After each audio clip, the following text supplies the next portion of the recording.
Saudações, senhoras e senhores. Como é que estão vossas excelências? Espero que esteja todo mundo muito bem. Estou aqui mais uma vez para trocar uma ideinha sobre história com vocês, nesta espetacular videoaula sobre nazifascismo. Ou seja, nós vamos discutir a origem histórica e as principais características do fascismo e do nazismo, tá bom?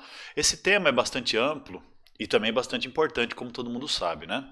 No fundo, entender o que é o mundo do século XX passa por entender o que é o movimento nazifascista, uma vez que o fascismo e o nazismo ascenderam ao poder em alguns lugares da Europa e acabaram arrastando o mundo para uma Segunda Guerra Mundial, apenas 20 anos depois do final da Primeira Guerra. Então, o nosso objetivo aqui, eu vou tentar dividir a nossa análise histórica em 3 momentos e, portanto, 3 diferentes videoaulas, tá bom? No primeiro momento eu vou tentar falar da origem do movimento, do seu significado histórico e das suas características centrais. Isso fecha a nossa primeira videoaula. Na segunda videoaula eu vou falar da ascensão do fascismo ao poder no seu berço, que foi a Itália. E na terceira aula dessa sequência eu vou falar da ascensão do fascismo ao poder no lugar onde o fascismo teve maior impacto, que foi a Alemanha. Mas lá o fascismo não é chamado de fascismo. A versão alemã do fascismo é chamada de nazismo por nós, aqui no Brasil, e pelos próprios alemães é chamado pelo nome do partido que deu origem ao movimento, que é o Partido Nacional Socialista dos trabalhadores alemães. Então lá na Alemanha é chamado de Partido Nazista. Nós vamos discutir então o que isso significa e tudo mais a partir de agora. Beleza? Se liga aí comigo, por favor. Então, gente, se nós queremos entender o que é fascismo e o que é nazismo, nós temos que partir de um lugar. E o lugar é o seguinte: a origem desse tipo de movimento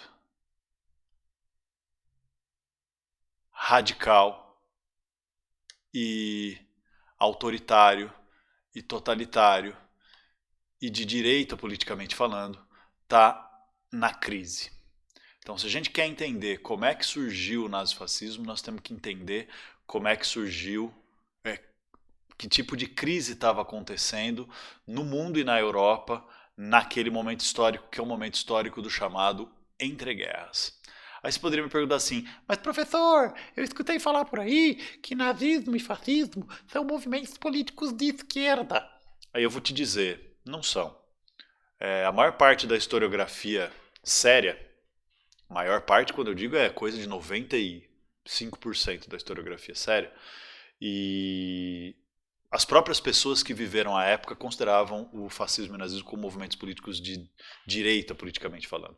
Mas, professor, eu nem sei o que é direita e esquerda na política. Então, calma, que vai chegar um momento e nós vamos discutir isso. Vamos tentar entender, então, o que é a origem desse negócio primeiro, de onde que ele vem, para depois a gente conversar sobre esse tipo de detalhe, tá bom? Vamos lá. Então é o seguinte, gente, no período entre guerras o mundo passou por duas crises muito importantes, muito profundas, que abalaram as estruturas da realidade econômica e social dos países capitalistas do mundo e abalaram também essas crises a própria mentalidade das pessoas, a própria confiança no futuro, a própria maneira de interpretar a realidade, a própria visão de mundo das pessoas que viviam nessas sociedades em crise. E essas duas grandes crises foram a crise do pós-Primeira Guerra Mundial, que afetou principalmente a Europa, né? A gente já teve uma videoaula para tratar dos anos 20, quando a gente foi falar da crise de 29 e tudo mais, né? Então, a Europa viveu uma crise muito profunda no pós-Primeira Guerra Mundial, e não é à toa que a ideologia fascista vai nascer na Itália, um dos países que vive de maneira bastante importante essa crise do pós-Primeira Guerra, e também a crise de 29 e a grande depressão dela decorrente. Então esses dois momentos são dois momentos fundamentais de crises econômicas, sociais, políticas e culturais que vão simplesmente abalar as estruturas do mundo, do mundo capitalista tal como ele era até então. Então vamos entender um pouquinho mais essa questão. Veja bem, o fascismo nasce na Itália.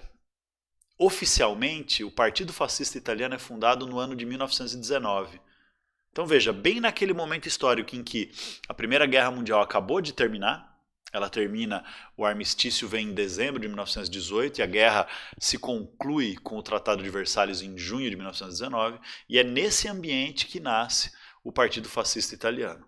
Mais ou menos ao mesmo tempo, na Alemanha também vai ser fundado o Partido Nacional Socialista Alemão, que mais tarde vai virar o Partido Nacional Socialista dos Trabalhadores Alemães, que vai ser a fusão de duas correntes políticas diferentes ali na Alemanha, mas que vai se inspirar no Partido Fascista Italiano para propor fundamentalmente a mesma visão de mundo, com algumas diferenças que nós também vamos explorar ainda nesta videoaula.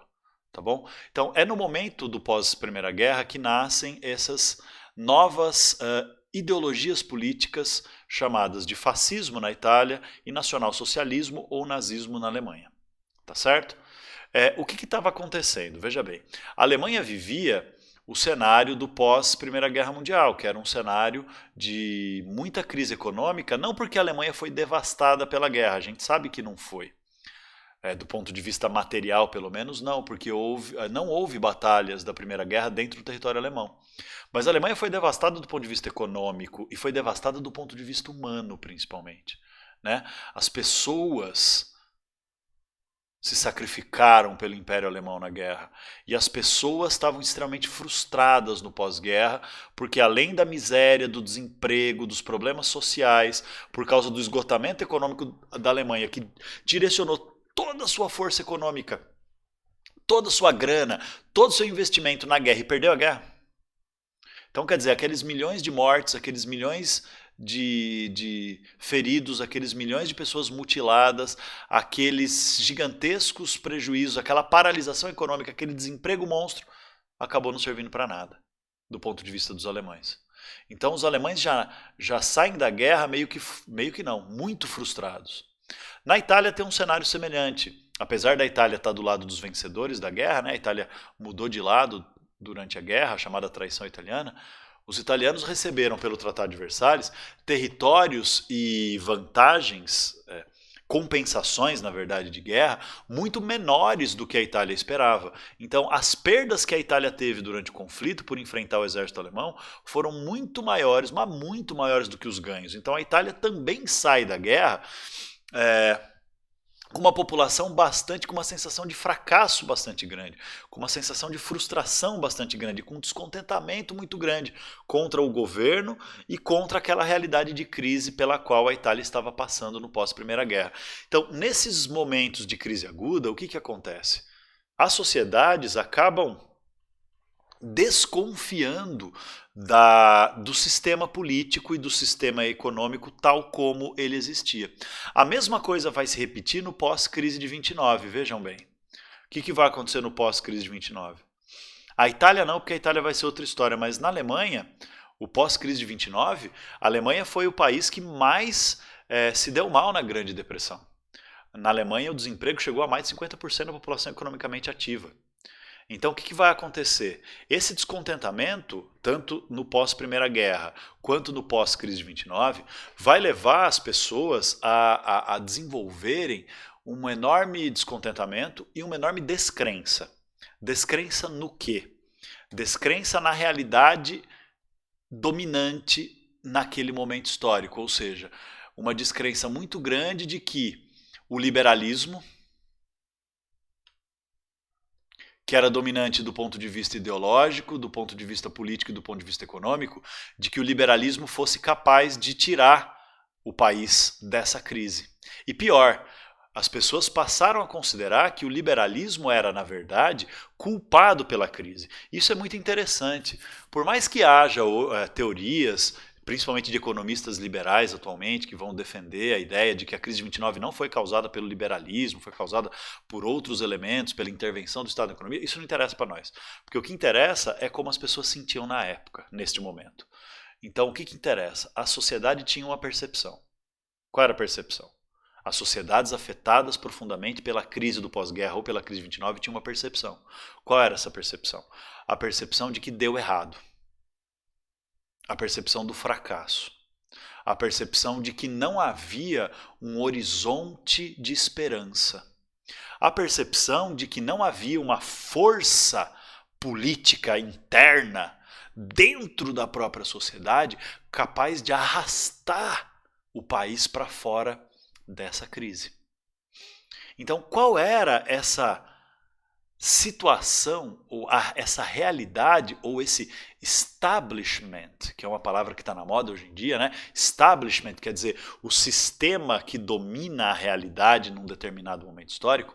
Qual era o establishment do entreguerras? Era o liberalismo.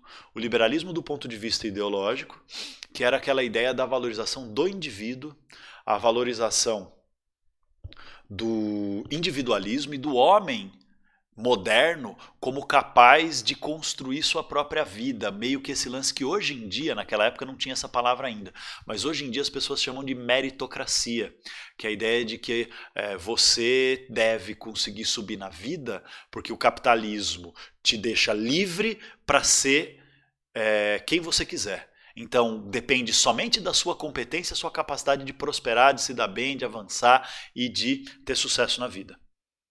E as pessoas se sentiam uns bosta, né, velho? Naquela época. Crise, todo mundo se ferrando, todo mundo desempregado, passando fome, problema social, criminalidade, violência urbana, todo aquele monte de problemas e dificuldades, e as pessoas não conseguiam enfrentar aquilo sozinhas, né? Esse lance ideológico do liberalismo, da valorização do indivíduo, da liberdade individual, dos direitos individuais e do homem individual solto no mundo, com sua competência para vencer os desafios e ter sucesso, as pessoas estavam se sentindo esmagadas. Então elas não acreditavam mais, ou estavam cada vez menos acreditando nessa ideologia liberal de que o indivíduo é o centro da história, de que o indivíduo, o ser humano individual é capaz de ser dono de si mesmo. As pessoas estavam assim descrentes, porque o que elas sentiam é que elas estavam sendo esmagadas por um sistema injusto. O que elas sentiam é que elas estavam sendo esmagadas por uma crise que não era culpa delas. Então as pessoas tinham uma necessidade de identidade, né, de uma noção de pertencimento coletivo. Ou seja, as pessoas estavam buscando alguma coisa que desse uma resposta coletiva, uma resposta para a sociedade, uma resposta para o povo unido para esses problemas. O segundo elemento de establishment, além da ideologia liberal, do individualismo, era o liberalismo político, a política liberal, que é o que a gente chama de democracia, né? A ideia de liberdade de imprensa, liberdade de expressão, liberdade de opinião, a liberdade de participação política, o direito de voto. E as pessoas começaram a ver que elas votavam, elegiam governos e as coisas não mudavam muito. Quer dizer, as pessoas começaram a se sentir abandonadas pelo sistema de poder. Elas começaram a duvidar de que a liberdade democrática, o direito de debater livremente, votar livremente e apoiar ideias livremente, de que isso não estava resolvendo os problemas. Então as pessoas começaram a duvidar que o debate democrático, a liberdade de expressão, começaram a duvidar de que uma sociedade baseada na livre circulação de ideias, da livre circulação do pensamento, da livre circulação de propostas, de que isso poderia solucionar os problemas. As pessoas começaram a procurar a ideia de um governo forte que unisse a sociedade, ou de um movimento, não um governo necessariamente, mas um movimento forte que unisse a sociedade, e aí a sociedade unida tivesse força para vencer os problemas. Então as pessoas também na política não estavam mais buscando essa noção da democracia liberal, que é a democracia do indivíduo, o indivíduo que vota para escolher representantes. As pessoas estão querendo uma solução que venha como um movimento coletivo, das pessoas se unirem por um ideal, ou se unirem por uma causa, ou se unirem em torno de um líder, ou em torno de um movimento, ou em torno de um projeto, de um novo projeto de sociedade.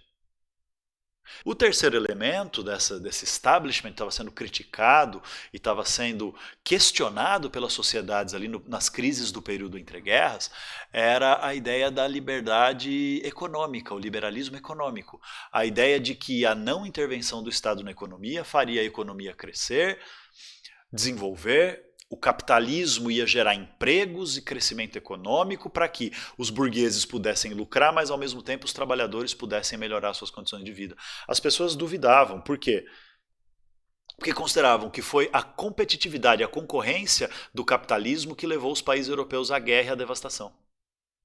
Consideravam que era a competitividade, desculpa, que era o liberalismo econômico, a não intervenção do Estado na economia, que deixava o trabalhador abandonado à ganância dos patrões, que só queriam ganhar dinheiro, só queriam lucrar, só queriam explorar o trabalhador. E quando vinha a crise, os patrões demitiam os trabalhadores que tinham feito todos os sacrifícios pelo crescimento da economia, todos os sacrifícios pelo desenvolvimento da indústria, do lucro, dos negócios, e agora estavam abandonados pelos patrões, sendo demitidos, e pelo governo, que não interfere na economia e não gera empregos ou não gera direitos de salário mínimo, de limitação de jornada de trabalho, ou de aposentadoria, ou de seguro de desemprego, ou de assistência social, de qualquer coisa desse tipo. Então as pessoas se sentiam desamparadas nesse ambiente de liberalismo econômico, tanto no pós-Primeira Guerra quanto no pós-crise de 29.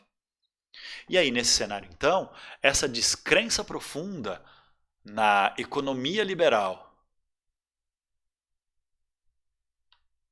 na política, que é o liberalismo econômico, a não intervenção do Estado na economia. Na política liberal, que é a democracia, como nós conhecemos, e na ideologia liberal, que é o individualismo, essa descrença profunda no establishment, no sistema de poder tal como estava organizado, vai levar as pessoas a buscarem soluções. E quais são as soluções que existiam ali à vista das pessoas? Nos Estados Unidos a gente já estudou que eles vão acabar desenvolvendo uma solução que conseguiu salvar a democracia, mesmo acabando com o liberalismo econômico, que é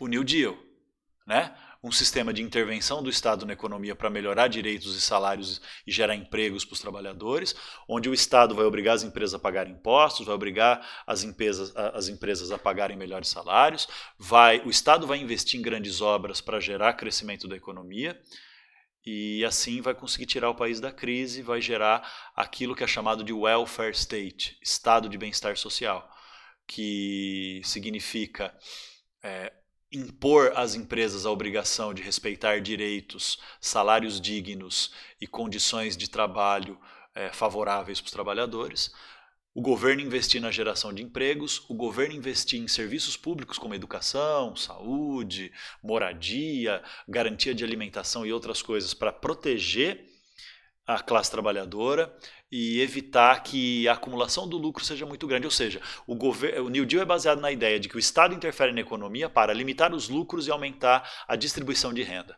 aumentar a geração de empregos, os direitos trabalhistas, previdenciários, sociais e o nível de emprego da sociedade. Só que ao mesmo tempo, quer dizer, isso aqui, o New Deal, só vai acontecer nos Estados Unidos, a gente sabe disso, né, a partir de 1933. Em 1932 é eleito presidente dos Estados Unidos um cara chamado Franklin Delano Roosevelt, e as ideias do New Deal só vão ser postas em prática a partir de 1933. Então, quer dizer, antes dessa ideia ser colocada em prática, na Europa, nos Estados Unidos, em qualquer outro lugar, tinha uma outra ideologia que estava sendo posta em prática e que aparentemente poderia ser a solução para os problemas dessa sociedade em crise, que era o comunismo. Porque veja, em 1917 teve a Revolução Russa, lembra? No final da Primeira Guerra Mundial. Com a Revolução Russa, o que aconteceu? O primeiro país socialista, né, revolucionário da história conseguiu se formar, que é a União Soviética. E com o desenvolvimento da União Soviética, o que aconteceu? Muita gente que não queria mais o capitalismo, que não acreditava mais que o capitalismo liberal fosse capaz de desenvolver uma sociedade justa, uma sociedade com liberdade e igualdade para todos, as pessoas começaram a simpatizar com o comunismo. Então, nos anos 20, começam a se desenvolver muitos movimentos revolucionários, sindicatos, greves, partidos revolucionários socialistas, comunistas, em tudo quanto é canto do mundo, mas principalmente na Europa. Defendendo o quê? Defendendo a união dos trabalhadores, olha aí, uma ideia coletivista, a união dos trabalhadores para destruir o capitalismo, acabar com o lucro na mão da burguesia, acabar com o domínio da burguesia sobre o governo e sobre o dinheiro, para ter uma sociedade comandada pelos trabalhadores, onde os trabalhadores pudessem dividir a riqueza de uma maneira mais igualitária. Né? Aquelas ideias lá do marxismo que a gente já estudou quando falou de Revolução Russa, ou antes até quando falou das ideologias do século XIX, né? Do anarquismo, do marxismo, etc. Então, veja bem, senhoras e senhores, o comunismo era uma espécie de fantasma. Como dizia o próprio Karl Marx, é uma espécie de fantasma que ronda a Europa, né? Porque o comunismo diz que a solução para os problemas da sociedade é destruir o capitalismo, é acabar com um sistema baseado na propriedade privada dos meios de produção, ou seja, é acabar com o direito dos patrões serem donos das fábricas, serem donos das terras, serem donos do dinheiro, serem donos dos negócios, serem donos das decisões e do poder, e criar um novo sistema onde os próprios trabalhadores comandem os meios de produção, as terras, as fábricas, o capital, comandem a sociedade, comandem o Estado, comandem o governo. Isso estava acontecendo na União Soviética. E veja, na crise de 29, a União Soviética foi o único país do mundo que não foi afetado pela crise. Na crise de 29, a União Soviética foi o único país, porque tinha uma economia planificada, tinha uma economia onde o Estado não permitia que existisse lucro particular, onde o Estado criava um sistema de divisão da riqueza, bem ou mal criava um sistema de divisão da riqueza. A gente já estudou o stalinismo e suas contradições também, de autoritarismo e tal, mas o lance é que estava funcionando esse desenvolvimento industrial e essa melhoria das condições de vida dos trabalhadores na União Soviética. Estava funcionando muito bem para os padrões da época. A União Soviética estava passando de um país completamente devastado por 2 guerras seguidas, a Primeira Guerra Mundial e a Guerra Civil, para ser a terceira maior potência industrial do mundo. Isso não é pouca coisa. De um país agrário e sem indústria para a terceira potência industrial em 30 anos. Isso é absolutamente impressionante. E as pessoas sabiam disso, né? Então esse apelo, né? Essa simpatia de muita gente nas sociedades europeias pelas ideias do socialismo revolucionário e do comunismo começa a incomodar cada vez mais. Incomodar quem? Incomodar a burguesia, incomodar os governos, incomodar o sistema capitalista. Então, nesse ambiente em que havia uma profunda descrença em relação ao liberalismo, tanto na economia, quanto na política, quanto na ideologia, em que havia uma ideologia anticapitalista ganhando popularidade, em que ainda não tinha se desenvolvido a ideia do New Deal, que só vai se desenvolver a partir de 1932, 33. Então, o que acontece? Acontece que as pessoas que estavam descontentes com o capitalismo liberal, mas que não gostavam da ideia do comunismo, elas estavam procurando uma alternativa. Essas pessoas que eram antiliberais, então eles não gostavam da democracia, não gostavam da liberdade total dos patrões, não gostavam do individualismo. Mas também não gostavam do comunismo, do marxismo, da ideia de divisão da riqueza, da ideia de um governo dos trabalhadores, da ideia de uma revolução que acabasse com o direito de lucro, com o direito de propriedade privada. Né? As pessoas que não eram liberais, que não gostavam do liberalismo, mas que não eram revolucionárias e não gostavam do comunismo, o que elas iam defender? E não era pouca gente. As pessoas que buscavam uma solução coletivista que unisse o povo, mas não uma solução revolucionária que unisse os trabalhadores contra as classes dominantes, a burguesia. As pessoas que eram, então, antiliberais e não eram comunistas porque eram conservadoras. Né? Porque queriam uma sociedade mais ligada à religião, uma sociedade mais ligada às tradições, uma sociedade mais ligada ao passado, uma sociedade ao passado idealizado. Né? As pessoas que eram a favor da nação, do nacionalismo, da ideia de um país forte, e não da ideia de uma revolução socialista. O que essas pessoas tinham? É aí que vai surgir o fascismo. Então olha aqui comigo. O fascismo surge disso aí. Esse medo coletivo das pessoas. Medo coletivo do quê? Medo da crise e medo da revolução ao mesmo tempo. Né? As pessoas, muita gente tinha medo de passar fome, tinha medo de perder tudo que tinha medo de perder os seus negócios, de perder suas pequenas empresas, de perder seus privilégios, de perder sua posição de classe média. Tinha medo porque ou ia ficar pobre por causa da crise, ou ia perder o direito de acumular riqueza por causa da revolução.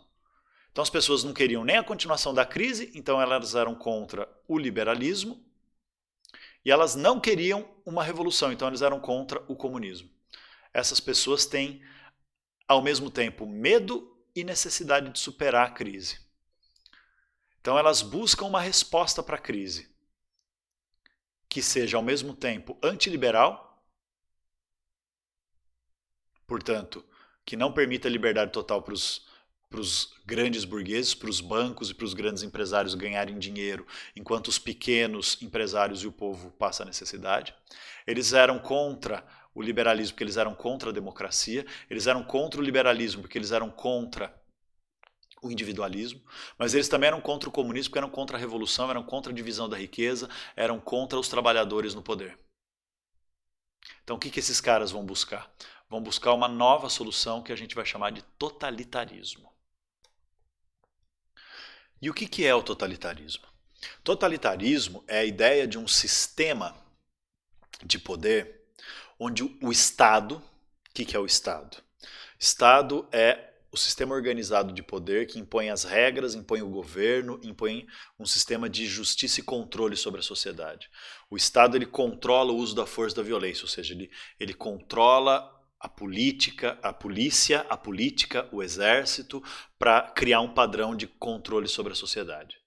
Então, quando o Estado tem controle total sobre tudo o que acontece na vida da sociedade, o que acontece na economia é o Estado que cria as leis, as regras para direcionar.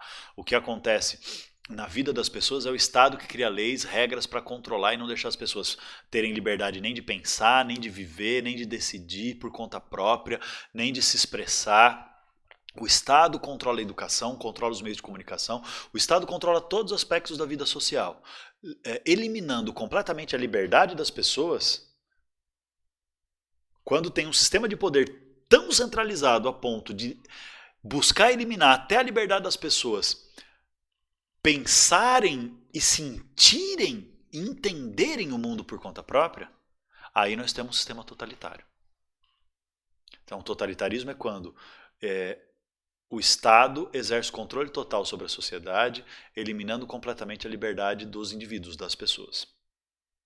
E o totalitarismo ele pode ter um caráter politicamente de direita ou politicamente de esquerda. Ou seja, politicamente de direita é defender o capitalismo. Politicamente de esquerda é combater o capitalismo. Então dá para ter totalitarismo capitalista e dá para ter totalitarismo socialista. E o interessante é que os dois estilos de totalitarismo vão se desenvolver exatamente no entreguerras. Na União Soviética vai nascer o movimento do stalinismo, né, de um controle do Estado para defender, o controle total do Estado sobre a sociedade para defender a revolução.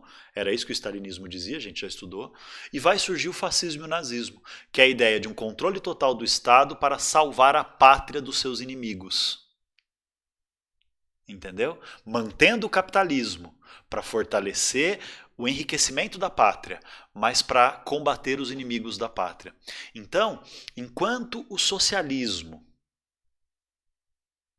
a revolução socialista, o comunismo, propõe a ideia de um coletivismo includente, que inclui todo mundo, porque o que a teoria do comunismo diz?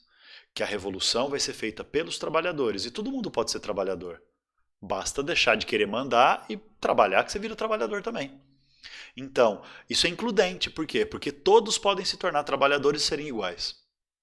O fascismo e o nazismo não são formas includentes de coletivismo. São formas excludentes de coletivismo. Porque o fascismo vai dizer o quê? Vai dizer, nós não queremos unir os trabalhadores do mundo inteiro. Nós não queremos acabar com a riqueza dos patrões. Nós não queremos eliminar o capitalismo. O fascismo e o nazismo vão dizer assim, nós queremos a união da nação. O nazismo falava Gemeinschaft, que quer dizer a união da comunidade nacional, do povo alemão. O fascismo falava do povo italiano, a união da nação italiana.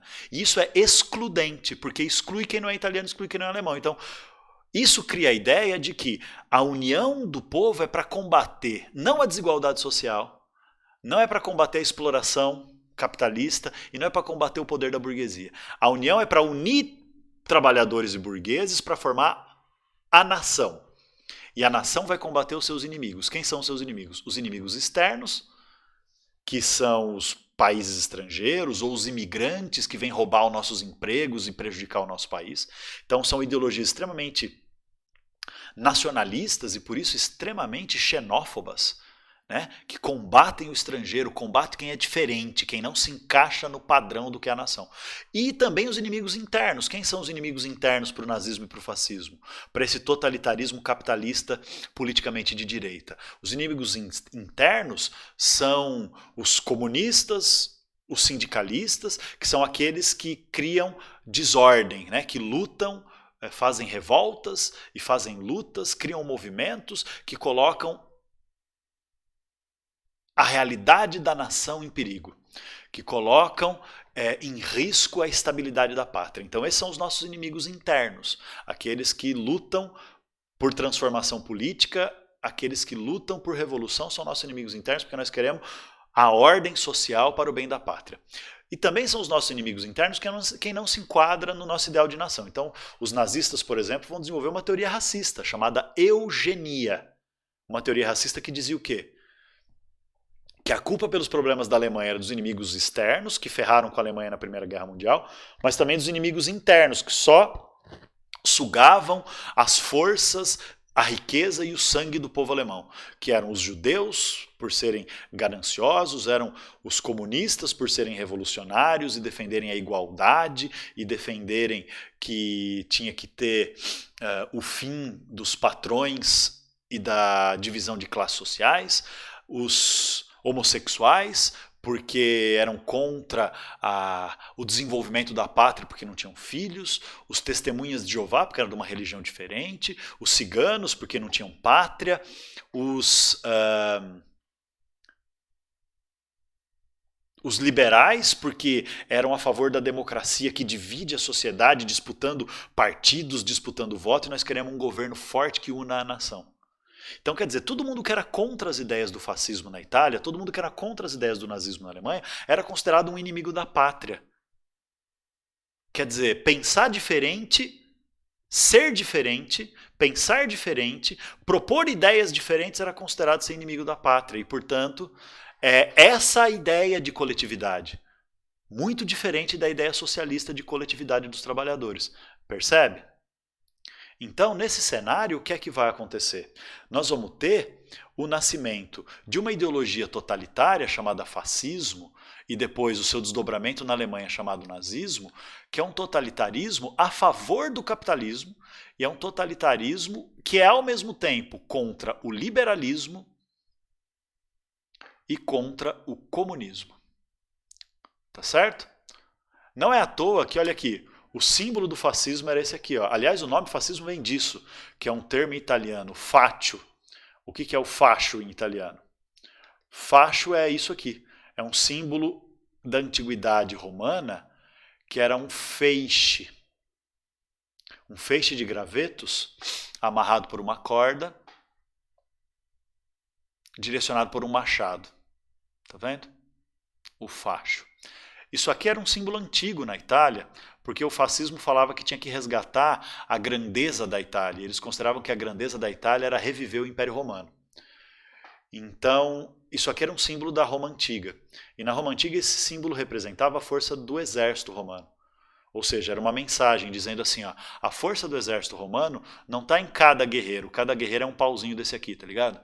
A força do exército romano não está em cada guerreiro. Porque cada guerreiro sozinho é só um gravetinho que pode ser quebrado com muita facilidade, que nem se eu quisesse, não fosse pobre para perder a caneta, eu não quero perder a caneta, quebrar essa caneta. Então, os romanos diziam que para ser forte, o exército romano só é forte por quê?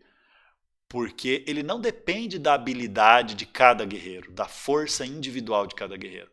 Ele depende da união de todos os guerreiros. E o que une todos os guerreiros? A corda que está amarrando, tá vendo?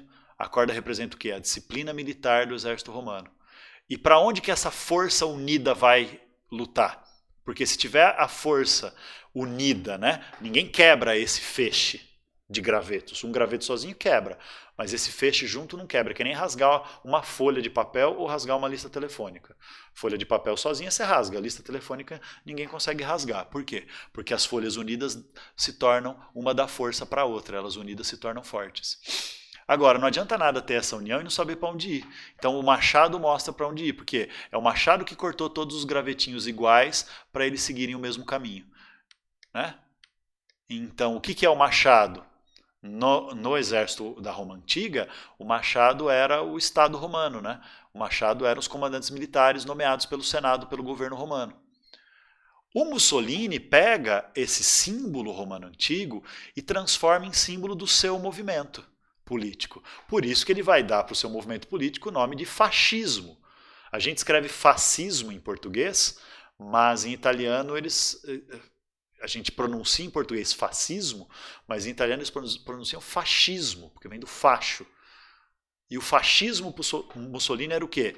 O povo italiano são os gravetinhos, ou seja, isolado, cada gravetinho é fraco, por isso que eles são contra a democracia, porque a democracia e o liberalismo valorizam o indivíduo, o fascismo valoriza o coletivo, a nação, a pátria unida. O que une? A disciplina. Que disciplina? A disciplina das ideias fascistas.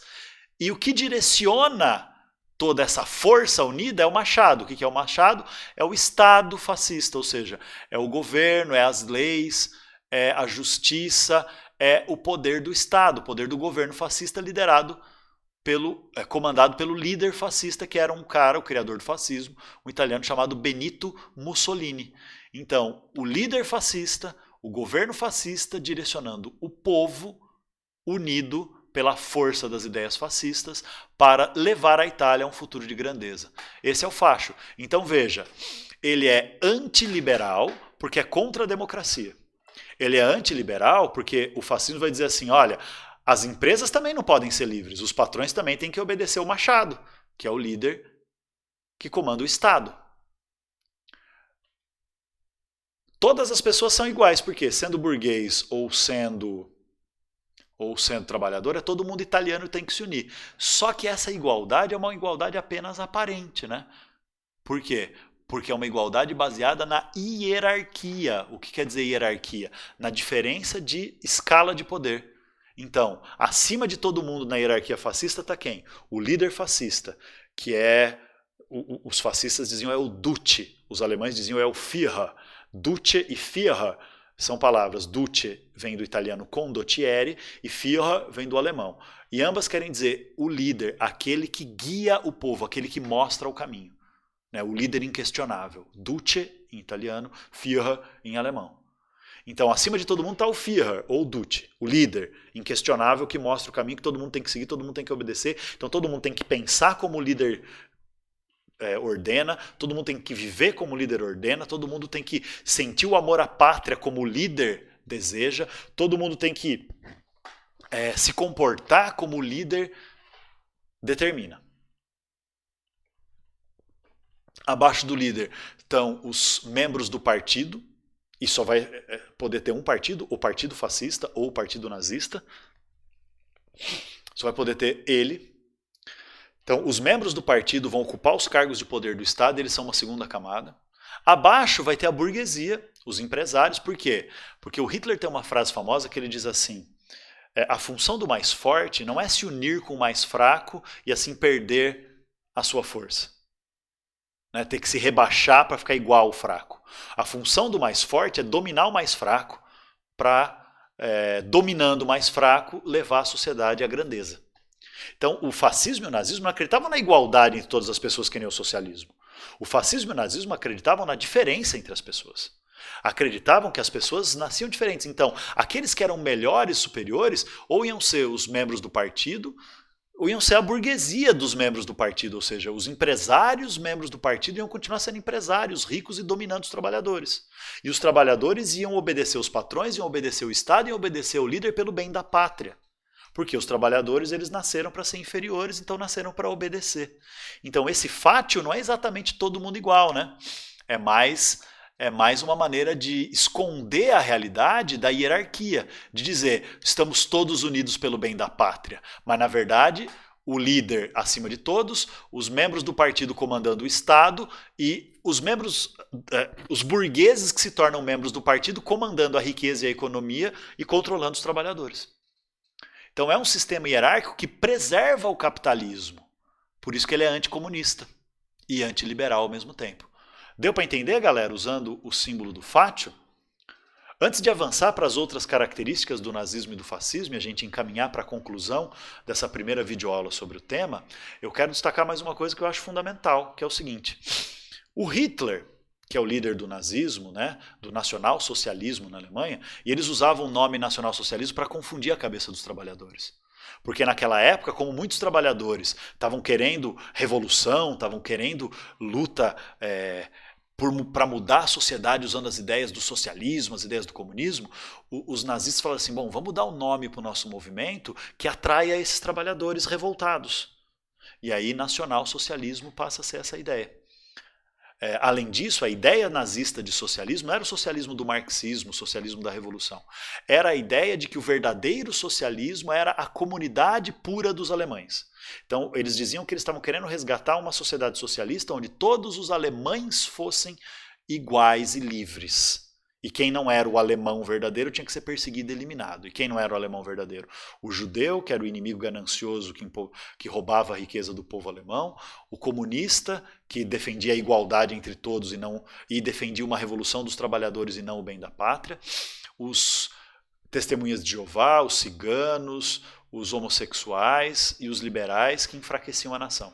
Então todo mundo que não se enquadrava no padrão fascista era o inimigo. Então a ideia não era o socialismo da revolução socialista, marxista, comunista, sem capitalismo, sem propriedade privada dos meios de produção, com divisão da riqueza. A ideia era que isso era, os nazistas diziam, a ideia, isso é o socialismo de mentira, o socialismo de verdade é o socialismo da pureza do alemão, da comunidade alemã, do passado alemão que tem que ser resgatado, da pureza do povo alemão unido. Era isso que eles chamavam de socialismo. Então era o socialismo da cabeça deles. Então eles pegaram um nome que estava na moda para dar para o movimento deles. E para dizer que isso que eles queriam, que não era socialismo, era comunitarismo, né? Era um comunitarismo racista e nacionalista, eles falaram, isso é o socialismo. O nacional-socialismo. Por isso que tem a palavra nacional. Esse é o segredo. O nacional-socialismo, então, é a ideia da comunidade nacional pura dos alemães. Sacou? Mas o lance é o seguinte. O Hitler, ele era meio burrão. Qualquer semelhança com algum governante que você tenha pensado agora da atualidade não é mera coincidência. Ele tinha gente muito inteligente próxima a ele, mas ele não era um cara muito ilustrado. Né? Ele não tinha uma formação intelectual muito grande, ele não era um grande pensador, ele não era um grande organizador de ideias. Outros caras organizavam as ideias do nazismo melhor do que ele. Ele era simplesmente um grande líder e um grande orador. O Mussolini, que é o criador do fascismo, que foi lá na Itália, ele era um grande filósofo político. E o Mussolini ele tem uma frase que eu acho genial porque resume as ideias que nós vamos ver no próximo slide aí para encerrar essa videoaula, resume as ideias do fascismo e, portanto, do nazifascismo. Que ele dizia o seguinte, nós fascistas somos a antítese nítida dos imortais princípios de 1789. Quais são os imortais princípios de 1789? Os ideais da Revolução Francesa. Liberté, égalité, fraternité. Liberdade, igualdade, fraternidade. Então, nós fascistas somos a antítese nítida, antítese é o contrário, então, nós fascistas somos o contrário óbvio dos imortais princípios da Revolução Francesa. Né? 1789, Revolução Francesa. Então, nós fascistas somos o contrário da liberdade, porque eles defendiam o quê? O totalitarismo. Somos o contrário da igualdade, porque defendemos o quê? A hierarquia do mais forte dominar o mais fraco pela grandeza da pátria. E nós somos o contrário da solidariedade, da fraternidade, desculpa. Somos o contrário da fraternidade. O que é fraternidade? É a união da humanidade inteira como se todos fossem irmãos. Então os nazistas e os fascistas são contra a ideia da humanidade como irmãos, da solidariedade humana. da união da humanidade. Eles são a favor do quê? Da ideia do nacionalismo e da eliminação dos inimigos que prejudicam o nacionalismo. Beleza? Outra frase famosa do Mussolini, ele diz assim, o verdadeiro fascismo é o seguinte, nós temos que seguir o Estado. Então é tudo pelo Estado, nada contra o Estado e nada fora do Estado. Então é o totalitarismo, né? O Estado que controla tudo. Então tudo pelo Estado, toda a sociedade se une para seguir o Estado. Tudo pelo Estado. Pelo bem do Estado, pela grandeza do Estado, para obedecer o Estado.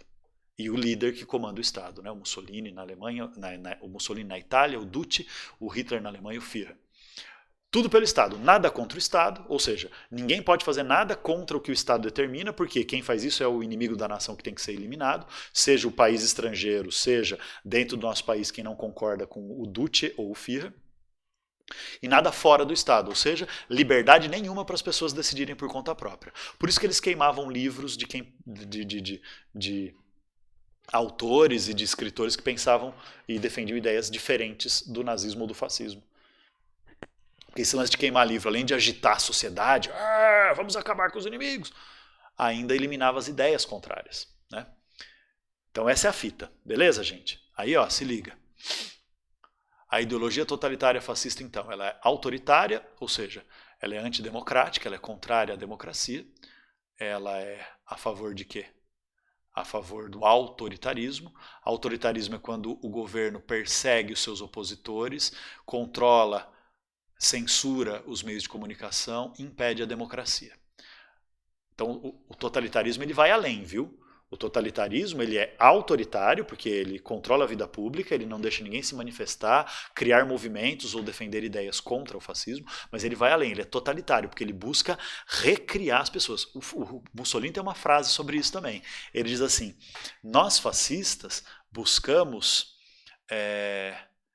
instalar nas pessoas uma disciplina que penetre nos espíritos e ali reine completamente. Nós pretendemos recriar o homem, seu caráter e sua fé.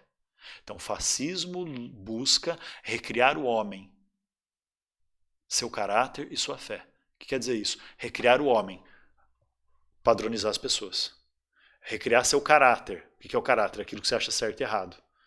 Então é redirecionar as pessoas para elas não acharem mais certo o que elas achavam, a ideia de liberdade, a ideia de igualdade, a ideia de fraternidade, e passar a achar certo o que o fascismo diz. E recriar a fé do ser humano. O que é a fé? Aquilo que você acredita. Então você não vai mais acreditar nas coisas que você acreditava antes, você vai acreditar no quê? Naquilo que o Estado disser para você acreditar. Para fazer as pessoas mudarem aquilo que elas pensam, aquilo que elas acreditam, aquilo que elas acham certo na vida, como faz? O próprio Mussolini dá a resposta. Precisamos criar uma disciplina que penetre nos espíritos e ali reine completamente. Disciplina é o quê? A padronização do comportamento a partir da obediência. Então precisamos criar um sistema de obediência que penetre nas pessoas e reine completamente, ou seja, um sistema de vigilância, em que as pessoas se sintam o tempo inteiro disciplinadas, vigiadas, com medo de ser punido ou com desejo de obedecer. E o único jeito de fazer isso é fazer as pessoas sentirem um medo constante da vigilância. Seja através da polícia, que vai vigiar todo mundo, então eles vão criar, que nem os alemães vão criar a Gestapo, que é uma polícia secreta para perseguir os inimigos do nazismo. Mas não é só isso. O nazismo e o fascismo vão fazer uma espécie de lavagem na mentalidade da sociedade para fazer as pessoas se dedurarem umas às outras. Então a gente, numa sociedade totalitária, fascista ou nazista, a gente se sentiria o tempo inteiro vigiado. Por quê? Porque a gente se sentiria o tempo inteiro vigiado, porque a gente nunca sabe se o nosso vizinho, se o nosso colega, se o nosso amigo, se o nosso colega de trabalho, se a pessoa que senta na carteira do nosso lado na escola, se ela é uma pessoa completamente manipulada pelo governo ou não. A gente não sabe se ela é uma pessoa completamente apoiadora do totalitarismo fascista ou não. Se ela for e a gente falar alguma coisa contra o governo, ela vai dedurar a gente vai ser perseguido. Então o que você acaba fazendo? Você acaba se auto-vigiando para não falar nada diferente daquilo que o governo obrigava. Para assim não ser perseguido e não sofrer nenhum tipo de ameaça. Então esse medo constante de uma vigilância, que não é só do governo ou da polícia, uma vigilância que é da sociedade vigiando a si mesma, obriga a gente mesmo a criar uma autovigilância. Ou seja, criar um autocontrole, e isso acaba virando uma lavagem cerebral. Então esse é o nosso cenário. Então o totalitarismo ele é mais que o autoritarismo, mas começa com o autoritarismo, começa com proibir a liberdade de imprensa, liberdade de pensamento, fechar partidos políticos, fechar o Congresso, né, proibir que tenha o poder legislativo, fechar tribunais, proibir que tenha uma justiça independente do governo. Já ouviu falar disso? Está rolando umas manifestações anti-Congresso e anti-STF aí no Brasil, né? Anticomunista também, beleza, a gente já estudou isso. Um sistema de culto ao líder, né, o Führer, o Duce. Dá uma olhada nessa imagem, que interessante. Ó, Hitler, a multidão vendo Hitler. Isso aqui é uma propaganda. Está escrito aqui embaixo, acho que ele ama a Alemanha. Então Hitler, a águia alemã, o sol iluminando Hitler, a águia alemã, a bandeira da pátria, porque a bandeira da Alemanha virou a bandeira do nazismo, né? E todos seguindo o líder, tá vendo? Culto ao líder, olha só. Todos seguindo o líder, culto ao líder. O nacionalismo extremo, já falei disso, né? Virava xenofobia, recusa perseguição e destruição do diferente, podendo levar até mesmo ao racismo. Os alemães desenvolveram um racismo muito grande chamado xenofobia, chamado eugenia, que é a ideia da superioridade da raça alemã. A ideia, então, é o triunfo da ordem, ou seja, com tudo isso do fascismo e do nazismo, valorização da força física, destruição do pensamento, perseguição dos opositores e tudo mais, queima de livros, valorizando o passado, né, o romantismo, quer dizer, romantismo no sentido de amor romântico, romantismo no sentido de idealização do herói, da pátria, da nação, as tradições da pátria, a união da pátria. Tudo isso vai levar ao triunfo da ordem. O que quer dizer triunfo da ordem? A uma sociedade organizada onde não tenha mais crise e as pessoas possam viver em paz e segurança, porque os inimigos da pátria vão ter sido destruídos.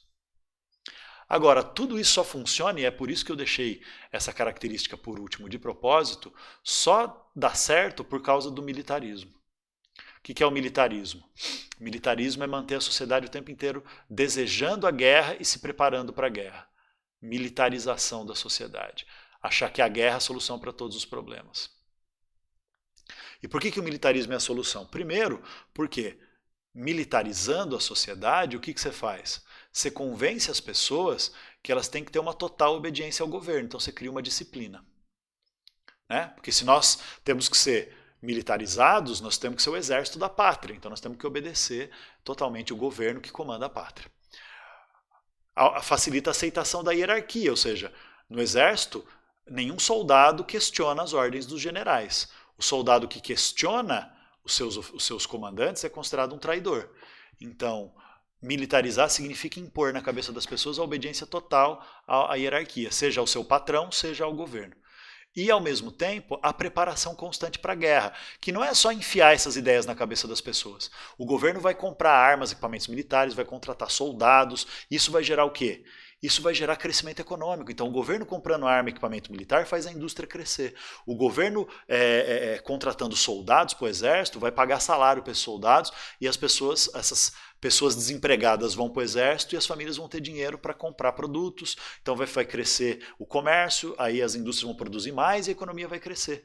Então, o militarismo, preparação para a guerra, perseguir os opositores também, preparar para a guerra, quer dizer também perseguir os opositores e tirar a grana deles, vai criar condições para o nazismo parecer que dá certo. Por quê? Porque se você fala para as pessoas, você tem que abandonar a sua liberdade, porque isso vai tirar da crise, e as pessoas aceitam o totalitarismo, mas continuam desempregadas, elas vão se revoltar. Elas não vão aceitar o totalitarismo, não vão aceitar esse governo. Agora, se o governo conseguiu gerar emprego, mesmo que você esteja militarizando, preparando para a guerra, as pessoas vão achar que o governo é bom. Não vão perceber que é um governo que só é bom porque prepara para a guerra. E um dia vai ter que ir para a guerra para continuar gastando armas e equipamentos militares para poder continuar fazendo uma economia militarista. Percebe? Mas as pessoas, assim, com o militarismo, então, gera emprego e gera condições para o país sair da crise. E isso, então, fecha as características do fascismo e do nazismo, as características gerais. Agora, tem algumas características que são específicas que eu vou falar agora. Começando pelo nazismo aqui embaixo, ó. O nazismo tinha duas características muito específicas. Uma delas eu já expliquei, que é a eugenia, né? Então o nacionalismo nazista, baseado no nacional-socialismo, levava a uma ideia de pureza racial. Por quê? Porque não era um socialismo de verdade, era um socialismo, a ideia de uma comunidade alemã pura, uma sociedade alemã pura. Então a eugenia é uma ciência falsa que dizia que estudava a superioridade da raça branca ariana, né, que são os brancos europeus, os loiros do norte, tipo os alemães, os escandinavos, etc. E uma ideia específica de expansionismo. O fascismo italiano também é expansionista, ele também quer guerra para expandir território e tal. Só que o nazismo falava que o seu expansionismo era um direito natural chamado espaço vital, ou seja, a raça superior ariana tinha o direito a dominar os países em volta para roubar os seus recursos e conseguir chegar ao máximo da sua grandeza, que vai ser o máximo da grandeza da humanidade. Então isso é específico do nazismo. No fascismo não tinha essas ideias racistas como pano de fundo para o totalitarismo e tudo mais, tá bom? O que tinha no fascismo italiano e não tinha no nazismo alemão era a ideia do corporativismo, ou seja, o fascismo ele era mais bem organizado. Então ele tentava transformar a sociedade fascista italiana numa espécie de corpo social, como se fosse um corpo humano, assim, né? É como o Mussolini usava para convencer a sociedade de que o fascismo é o melhor sistema que existe para organizar o país e organizar a sociedade, porque o fascismo transforma a sociedade num corpo social. Então como é que funciona o corpo? Né? O corpo é formado por células, cada célula sozinha não vale nada. Agora, as células juntas elas viram os órgãos do corpo. Né? Corporativismo, os órgãos que se unem para formar o corpo. E aí as células formando os órgãos e os órgãos unidos funcionando, isso é um corpo que consegue se desenvolver. Só que o corpo inteiro é controlado pelo sistema nervoso, pelo cérebro. Então a sociedade também tem que ser controlada pelo sistema nervoso e pelo cérebro. O cérebro é o líder fascista, o sistema nervoso é o Estado, né? É o governo e tal, controlado pelo partido fascista. E nenhuma parte do corpo pode se rebelar contra isso. Porque quando uma parte do corpo para de obedecer o cérebro e o sistema nervoso, é porque ela sofreu uma mudança genética que virou um câncer, ou seja, virou uma doença. E o que o corpo faz contra uma doença? Destrói a doença. Então o fascismo diz que a sociedade tem que ser igual. Se tem uma parte da sociedade que não obedece o cérebro, que é o líder, não obedece o sistema nervoso, que é o Estado fascista, essa parte do corpo tem que ser eliminada, porque é inimigo do corpo, é inimigo da nação, é inimigo da pátria. Sejam lá os comunistas, seja quem for. Entendeu? Então, essa ideia do corporativismo cria o quê? A ideia de que não pode ter democracia, porque nenhuma parte do corpo tem o direito de tomar decisões por conta própria, e não tem igualdade, tem hierarquia, porque as partes do corpo têm diferentes importâncias. O corpo consegue viver sem o dedo, mas não consegue viver sem o pulmão. O corpo consegue viver sem o nariz, mas não consegue viver sem o coração. Né? Consegue viver sem uma perna inteira, mas não consegue viver sem o fígado, ou o estômago, ou os intestinos. Então são os órgãos vitais e os órgãos não vitais, a burguesia e os trabalhadores, manja? E aí como é que o fascismo fazia isso na prática, esse corporativismo na prática, essa organização da sociedade como um corpo social na prática? Os membros do partido fascista ocupando os cargos de autoridade do governo, eles controlavam os grupos que a sociedade tinha que formar obrigatoriamente, as chamadas corporações. Então os patrões formavam a corporação dos patrões, aí os trabalhadores a corporação dos trabalhadores. Então tipo assim, ó, trabalhador de indústria de sapato formava a corporação dos sapateiros, que se reuniam para quê? Para serem direcionados por membros do governo, como seu sistema nervoso, né? Membros do governo, do partido fascista, que informava o governo tudo o que acontecia na vida dos sapateiros e ao mesmo tempo dava as ordens do Mussolini, do cérebro do Duce, para que todos obedecessem. Então era como se a sociedade estivesse sempre ligada ao Mussolini, gerando uma sensação de todo mundo estar protegido. Esse é o corporativismo italiano do fascismo. Beleza, minha gente? Então é isso nessa videoaula, ficou uma videoaula longa, mas acho que uma videoaula muito produtiva, porque eu tive a oportunidade de tentar desenvolver aqui algumas ideias que eu acho vitais para a gente entender o fascismo e o nazismo, entender a diferença entre nacionalsocialismo e socialismo e também entender as relações com o que está acontecendo no mundo hoje em dia. Tá bom, gente? Então, obrigado pela atenção de vocês, grande beijo e até a próxima.